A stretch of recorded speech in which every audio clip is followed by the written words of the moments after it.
Olá, boa noite. Boa noite. Homenagem a Santos Dumont.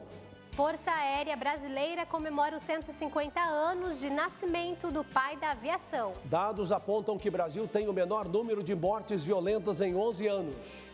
Governo antecipa verba de segurança pública para os estados. O que muda na relação entre igrejas e religiosos após lei do vínculo empregatício que aguarda sanção presidencial. Assunto que merece muita atenção. Casos de meningite avançam pelo Brasil. Atletas brasileiros retornam de competição paralímpica com medalhas no peito e melhor retrospecto. E a dica de um excelente destino turístico. Santuário Caraça, em Minas Gerais, une atrativos naturais, históricos e gastronômicos em um ambiente de espiritualidade. 20 de julho, Dia do Amigo. O Canção Nova Notícias começa agora.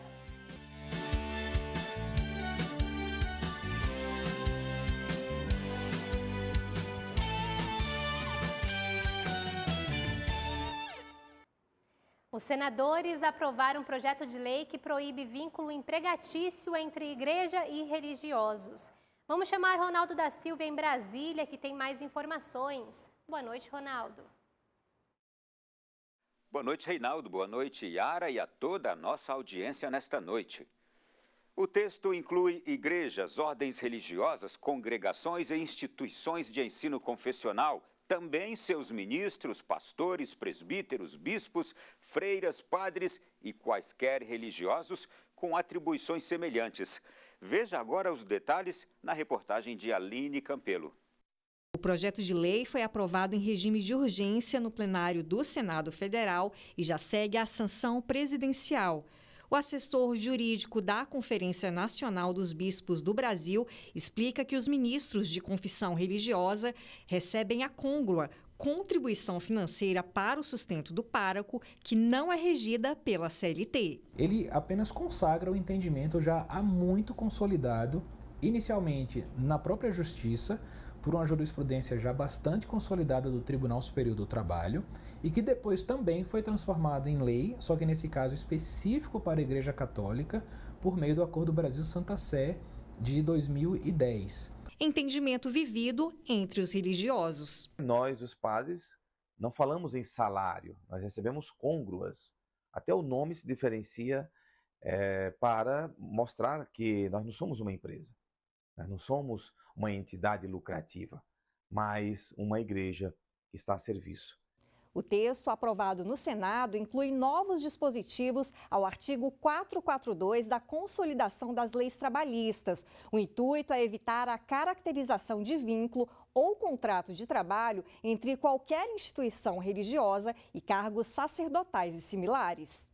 O presidente da Convenção Batista Brasileira, maior convenção batista da América Latina, com cerca de 14 mil pastores, afirma que a aprovação no Senado é apropriada. Muito vai beneficiar o trabalho da igreja, o trabalho social que as igrejas fazem em todo o Brasil. Para o pastor Ricardo Espíndola, presidente da Igreja Batista Central de Brasília, que integra 30 líderes religiosos, o vínculo de um pastor difere dos funcionários que a instituição tem como pessoa jurídica. Nós temos uma questão vocacional, uma questão transcendental, vamos colocar assim, e o que nós estamos aqui é para servir. O Anuário Brasileiro de Segurança Pública, divulgado hoje, mostra que o Brasil registrou 47.508 mortes violentas no ano passado. Este número é o menor desde 2011, que registrou 47.215 mortes. Os dados apontam que o Brasil registra, em média, 23,4 mortes violentas a cada 100 mil habitantes. E o governo antecipou a verba de segurança pública para os estados. A partir da próxima semana, todas as unidades da Federação e o Distrito Federal receberão parcelas do Fundo de Segurança Pública. O governo vai liberar R$1 bilhão para a segurança nos estados. O recurso tem o objetivo de apoiar os projetos de segurança pública dos governos estaduais, municipais e do Distrito Federal, além de iniciativas sociais de prevenção à violência, desde que estejam de acordo com o Plano Nacional de Segurança Pública. Entre as ações que podem ser financiadas estão o reequipamento das polícias estaduais e o treinamento e qualificação de policiais civis e militares, além de guardas municipais. O fundo é administrado por um conselho gestor, composto de representantes do Ministério da Justiça, do Planejamento e Orçamento, da Casa Civil, GSI e Procuradoria-Geral da República. De Brasília, Aline Campelo para o Canção Nova Notícias. Os 150 anos de Santos Dumont foram marcados por uma cerimônia na base aérea de Brasília. Uma réplica do primeiro avião da história foi exposta ao lado das modernas aeronaves produzidas pela Embraer e utilizadas por militares da Força Aérea Brasileira. Alberto Santos Dumont nasceu em 20 de julho de 1873, na pequena cidade de Palmira, Minas Gerais, mais tarde batizada com o nome do filho mais ilustre. Após acompanhar o pai em uma viagem a Paris, Dumont se encantou por mecânica e automobilismo. Durante a vida, foram muitos os feitos do brasileiro. O mais importante feito de Alberto Santos Dumont foi em outubro de 1906, quando ele colocou 14 bis nos ares da capital francesa. Aquele dia marcou o início de uma revolução nos meios de transporte no planeta. O grande brasileiro nunca se desligou da sua pátria e isso nos traz também uma ideia de o quanto devemos honrar o nosso país, como Santos Dumont, que morava na França, muito tempo afastado, nunca se desvinculou dessa relação fraternal com a nossa nação. Em cerimônia na base aérea de Brasília, a trajetória de vida de Alberto Santos Dumont foi contada com uma encenação teatral. Também foram apresentadas as mais modernas aeronaves da Força Aérea Brasileira. Aviões que servem à defesa nacional, o transporte de autoridades e órgãos para transplante. Um ponto marcante foi quando, em um avião brasileiro da nossa empresa Embraer, desce deste avião uma senhora que havia recebido um coração, uma senhora transplantada, de um coração que foi transportado no avião nosso, por causa da velocidade, naquele tempo em que o coração pode resistir, e foi recebido pela família do doador e pelos médicos que fizeram o transplante. Autoridades e personalidades reconhecidas pelos serviços prestados à aviação no país receberam a medalha Santos Dumont de honra ao mérito. O cardeal arcebispo de Brasília, Dom Paulo César Costa, foi um dos homenageados no evento.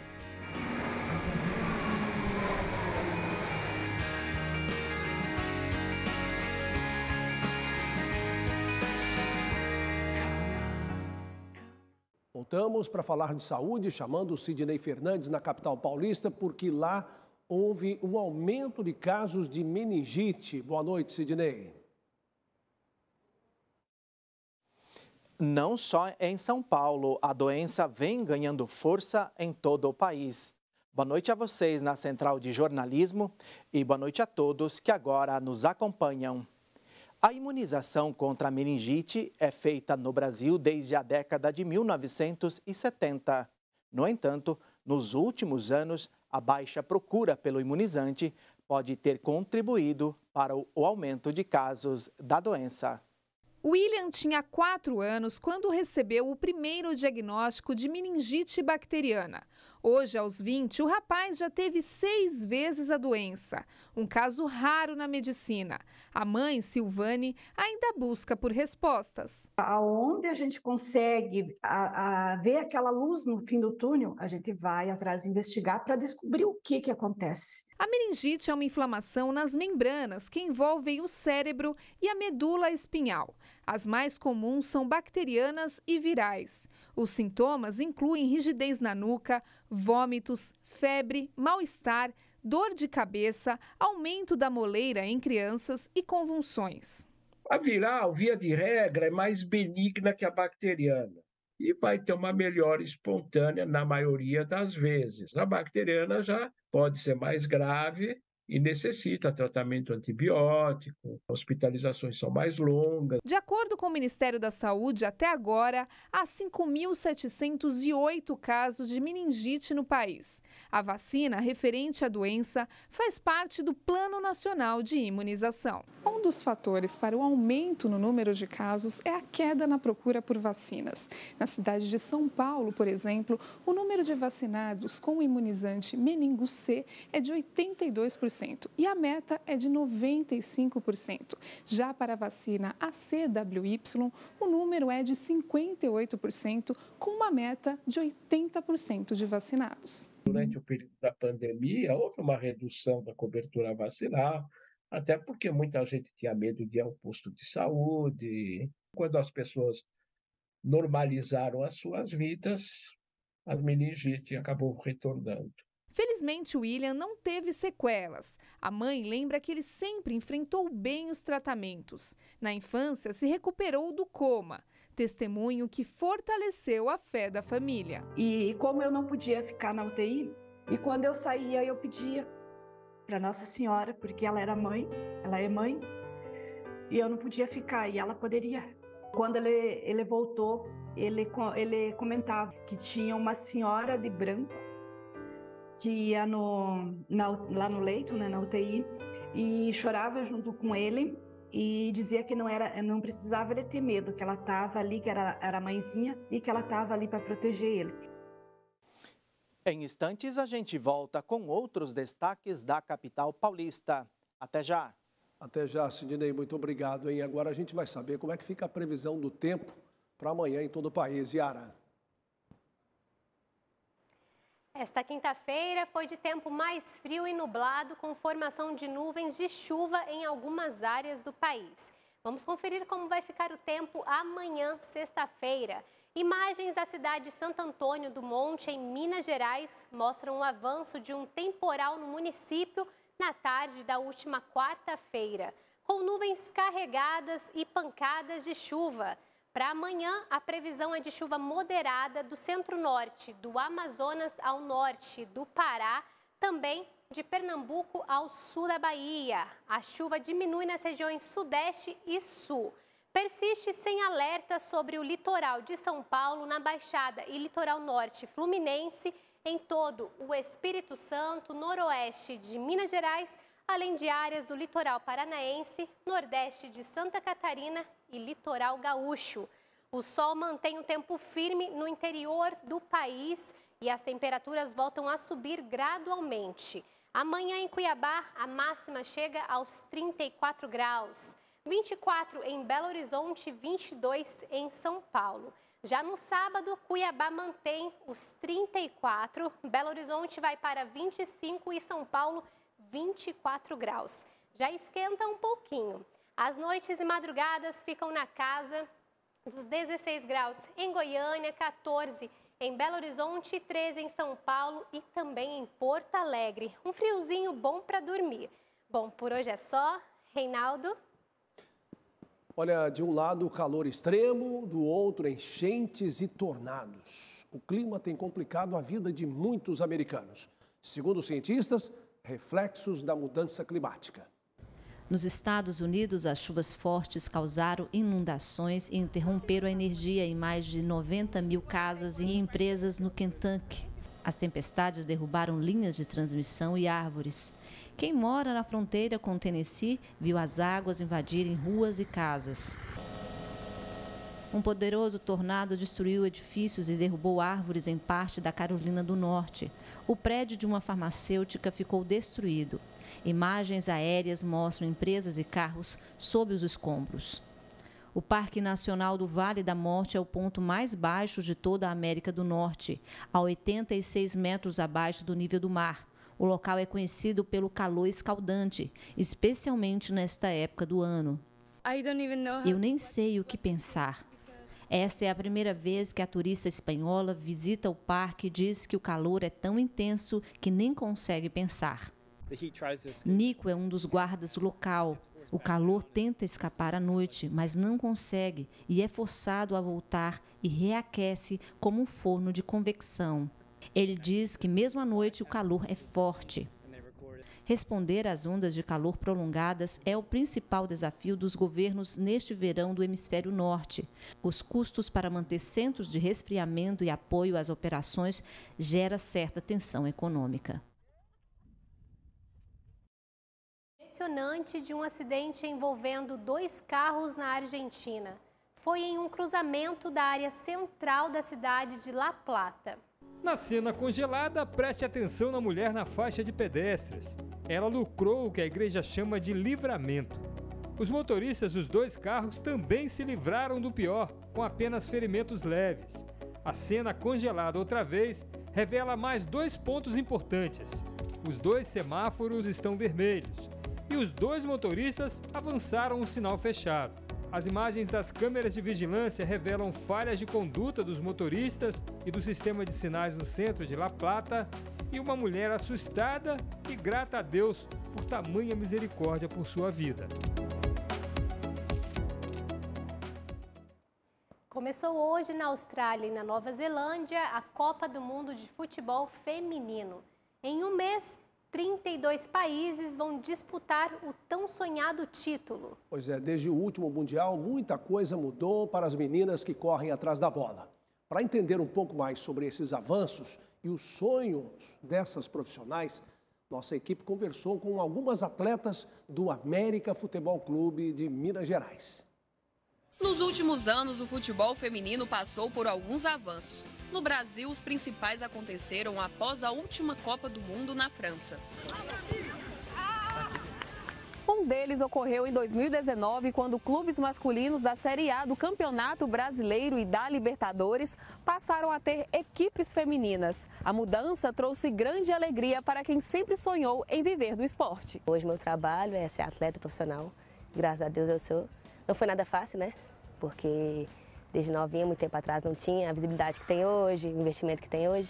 O país chega no melhor momento da história na modalidade e foi com muita disposição e trabalho. A estrutura era muito ruim, os campos eram ruins, a qualidade do trabalho foi ruim durante o período que eu trabalhei. É gritante, né, essa melhoria, assim. Eu ia para os jogos, eu pagava para ir jogar.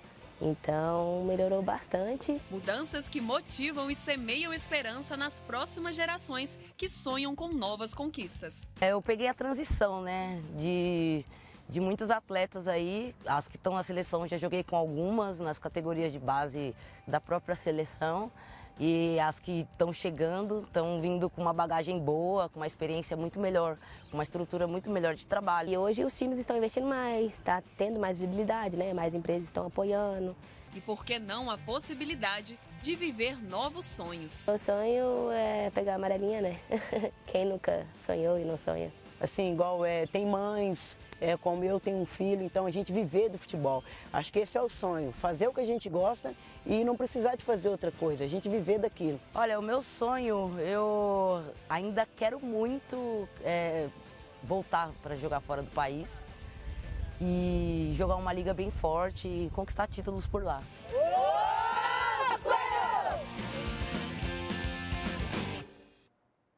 Boa sorte a toda a equipe. A estreia do Brasil no Mundial de Futebol Feminino será segunda-feira às 8 da manhã contra a seleção do Panamá. E a gente volta a São Paulo com Sidney Fernandes para falar de uma exposição que valoriza talentos do futebol feminino. Sidney. É isso, em sintonia com a 9ª edição da Copa do Mundo de Futebol Feminino, nossa equipe foi visitar a mostra Rainhas de Copas no Museu do Futebol. Um torneio experimental no final dos anos 80 abriu caminho para a criação da Copa do Mundo de Futebol Feminino pela FIFA em 1991. A primeira competição foi realizada na China. Depois de quase 40 anos de proibição do futebol feminino no Brasil, se começa a se reorganizar na década de 80, né? A modalidade como um todo, e aí o torneio experimental é um grande marco para convencimento da FIFA para uma primeira Copa em 1991. Rainhas de Copas explora histórias pouco conhecidas. A mostra traz imagens inéditas das pioneiras da modalidade no país e das dificuldades enfrentadas pelas mulheres no esporte. Foi um grande desafio poder trazer essa história, porque, enfim, os acervos quase todos pessoais, muito pouca documentação, exceto o contato mesmo dessas pioneiras, chegando, enfim, até 2023, que é um ano marco para a gente, pelo alcance que o futebol feminino sempre devia ter e que agora começa a ter. Uma marca da exposição é a interatividade. Aqui nessa sala, as pessoas podem conhecer a história de cada jogadora da seleção brasileira e ainda ver de perto uma réplica da taça da Copa do Mundo de futebol feminino. Muito bonita, muito criativa, as mensagens, o que está falando das jogadoras brasileiras. E eu acho que é um reconhecimento que tem que ser feito, né? Foi muito tarde, eu acho, né, para que isso acontecesse. Mas que bom que a gente está tendo aqui uma exposição, né, valorizando. Espero que não seja algo momentâneo por conta da Copa do Mundo, né, que seja uma coisa perene. O Museu do Futebol fica no estádio do Pacaembu e funciona de terça a domingo, das 9 da manhã às 5 da tarde. Às terças-feiras, a entrada é de graça. E, além disso, a gente está com uma extensa programação de férias para todas as idades, desde os pequenininhos até os mais velhos, que é gratuita. A gente está aqui no estádio do Pacaembu, então são ações ao ar livre, é ótimo. Não sei o que fazer com as crianças, vem conhecer e torcer um pouco, né, para a nossa seleção feminina, mas também dá para brincar e dá para passar o dia, né?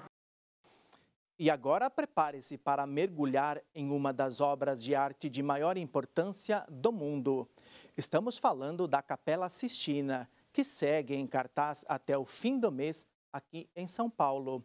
A exposição imersiva reproduz os afrescos do famoso pintor e escultor Michelangelo. A Capela Sistina, no Palácio Apostólico em Roma, é o lugar onde os cardeais elegem o Papa. Um dos tesouros mais importantes da igreja é obra de um grupo de pintores renascentistas, entre eles Michelangelo. Foi ele quem arquitetou e pintou a cúpula do templo. Entre 1508 e 1512, pincelou os famosos afrescos nos 460 metros quadrados do teto da capela, a 20 metros do chão. Afresco quer dizer que você tem que pintar enquanto a parede não está seca, está fresca ainda. A técnica usada na antiguidade pode ser apreciada de perto no Brasil. A exposição Michelangelo, o mestre da Capela Sistina, está em cartaz até 30 de julho no Miss Experience, em São Paulo. Bem mais acessível para a gente que não tem oportunidade de ir lá em Roma e de ver aqui no Brasil, né? Logo na entrada, uma réplica de ferramentas e de um provável ateliê de Michelangelo. Em outra sala, centenas de manuscritos, cartas e poemas. No material, o artista revela detalhes de como eram feitas as obras e sua genialidade como poeta. Esta é a reprodução da primeira escultura do jovem artista quando tinha 14 anos. As 14 salas ilustram desde a criação do mundo, a história de 7 profetas, até a busca humana pela salvação. Um dos trabalhos mais impressionantes de Michelangelo é este, O Dia do Juízo Final. A obra, que ocupa a parede do altar principal da Capela Sistina em Roma, foi feita entre 1536 e 1541. Olhando a reprodução do afresco bem de perto, a gente percebe a genialidade de um artista, que conseguiu colocar todas as cenas em torno de uma figura central, a de Jesus Cristo.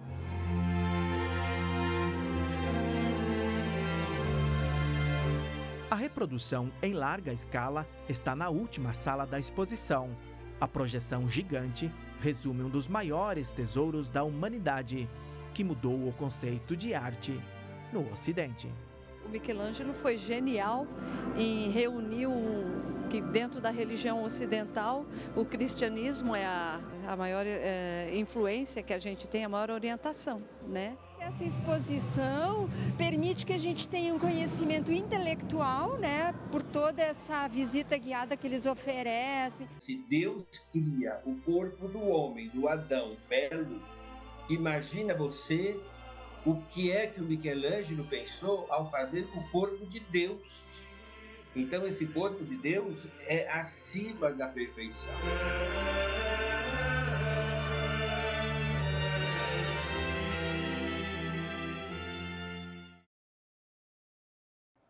A cidade paulista de São José dos Campos será sede do Campeonato Brasileiro de Mountain Bike, modalidade Cross Country. Competição que começa amanhã e vai até domingo, reúne atletas renomados do esporte e representam o país em competições internacionais. Por aqui, manobras como essa são comuns. A competição está entre as principais do calendário nacional e vale ponto para o ranking do país e das competições internacionais. O momento é muito bom, agora a gente tem um campeão mundial passando aqui, ó. Esse já representa muito bem. Sexta-feira a gente começa com o short track. No sábado teremos o XCE, que é o Eliminator. E no domingo o XCO, que é o evento um pouco maior, é o maior evento de todos. Larga todo mundo junto, o primeiro que chegar ganhou. Cerca de 500 atletas vão participar do torneio. Marcela reúne talento e confiança. A bike trouxe muitas realizações e virou parceira das conquistas. Quantos objetivos que eu tinha anteriormente, a cada dia um objetivo maior. Então eu sou muito grata de poder viver o meu propósito, né, com a bicicleta. O Campeonato Brasileiro de Mountain Bike acontece pela primeira vez no Vale do Paraíba. Durante 3 dias, atletas da elite do esporte irão competir em busca de um único objetivo: estampar no peito as cores da bandeira do Brasil. Para a gente que corre fora do país, levar a nossa bandeira no peito é sempre muito emocionante e gratificante mostrar. Raíza é a atual campeã e tem essa honraria. Já representou o Brasil nas Olimpíadas e se mantém no topo há anos. E vencer é o que mais motiva a atleta. Na pista eu vou entregar tudo que eu venho treinando. Para mim é uma prova muito importante e eu não quero largar essa camisa não. Rodrigo é atleta amador e não vai disputar medalha, mas já ganhou seu troféu ao encontrar a maior referência brasileira na modalidade. A distância entre o número 1 e o 422 é só no papel. O que prevalece é a amizade e a admiração. Ter ele aqui na nossa terra, no quintal, como eu falei que eu treinava, sem palavras, só agradecer mesmo, dar os parabéns por tudo que ele fez, faz. Então ele tem uma noção muito clara de onde eu realmente vim, né, como foi a jornada. Poxa, acho que isso para mim tem um significado muito profundo e é o que a gente estava falando, é a força da nossa comunidade. Recentemente exibimos no Canção Nova Notícias uma reportagem mostrando a preparação de para-atletas brasileiros para o Mundial de Paris, na França. Pois bem, a competição acabou e uma coletiva reuniu competidores e imprensa para abordarem o saldo das competições. Hora de voltar para casa com boas notícias. Além da prata no arremesso de peso, Alessandro da Silva sagrou-se campeão mundial no lançamento de disco. O tri na categoria veio após o lançamento de 45 metros e 30 centímetros. Emoção na última rodada. Todo atleta sempre busca o melhor, então, igual eu disse, o melhor nem sempre, às vezes vai ser a medalha, independente da cor. Às vezes é o melhor que a gente tem naquele momento. Então, assim, graças a Deus, esse melhor de momento trouxe para nós o tricampeonato, né? André Rocha, na categoria F52 de lançamento de disco, levou bronze. Medalha com gosto de ouro. Afinal, o atleta superou adversidades. Outros competidores protestaram contra as marcas de André, alegando irregularidades. O brasileiro chegou a cair para a 5ª posição, mas retomou o pódio no 3º lugar. O Brasil, de certa forma, incomoda muito mesmo, porque a gente chega forte. Eu tenho muito orgulho de falar isso, porque o trabalho que é feito no Brasil é muito bom. Com o ouro e a prata de Alessandro da Silva e o bronze de André Rocha, a delegação brasileira retornou de Paris com 47 medalhas. O desempenho garantiu o 2º lugar no quadro geral e 7 medalhas a mais no comparativo com o Mundial de 2013. A gente veio de uma crescente dos últimos campeonatos para cá e com isso agora a gente atingiu uma meta, né, muito maior daquilo e fez com que a delegação, por exemplo, a China, começasse a ter um olhar diferente para a gente. E por falar em China, no quesito medalhas foram 2 a mais conquistadas pelo Brasil ante os asiáticos. Números históricos e expectativa de desempenhos ainda melhores. Então, a partir do momento que eu estou lá para fazer o meu melhor, independente do resultado, eu acho que tudo flui bem e as coisas acontecem.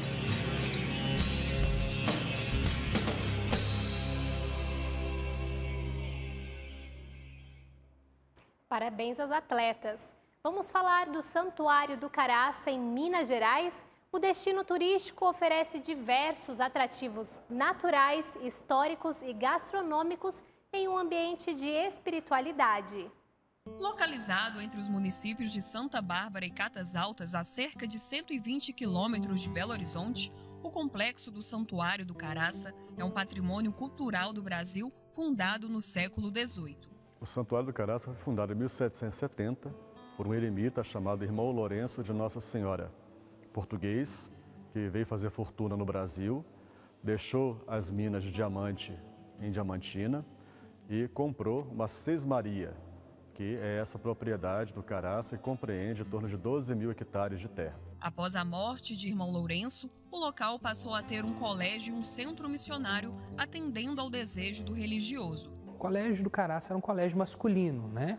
As crianças que vinham para cá chegavam com seus 10, 11 anos aproximadamente, ficavam aí 7 anos cumprindo o currículo escolar. Além disso, funcionava também o seminário, que era posterior ao colégio. Em maio de 1968, um incêndio interrompeu as atividades educacionais do colégio. O espaço foi restaurado para abrigar o museu e a biblioteca do santuário. Hoje, nesse espaço, a gente encontra diversas peças relacionadas ao Colégio do Caraça, né? Itens de costura, sapataria. Aqui no interior também tem as camas onde dormiu Dom Pedro II, Dona Teresa Cristina. Tem também uma maquete com as dimensões aqui do Caraça, fragmentos do altar da antiga capela, né? O Santuário do Caraça abriga a primeira igreja em estilo neogótico do Brasil. O templo conta com um quadro da Santa Ceia pintado por Mestre Ataíde e belíssimos vitrais franceses. Um deles, inclusive, foi presente de Dom Pedro II. O local marcou a história de Ana Rita. Em 2012, nós casamos aqui no Caraça, nessa igreja maravilhosa. E desde então eu venho aqui todos os anos para poder renovar os nossos votos. No interior da igreja, os fiéis podem venerar a relíquia de São Pio Marte. O irmão Lourenço faz esse pedido para ser uma forma de atrativo, incentivo para que as pessoas viessem subir ao santuário para poder rezar, continuando aí as suas peregrinações.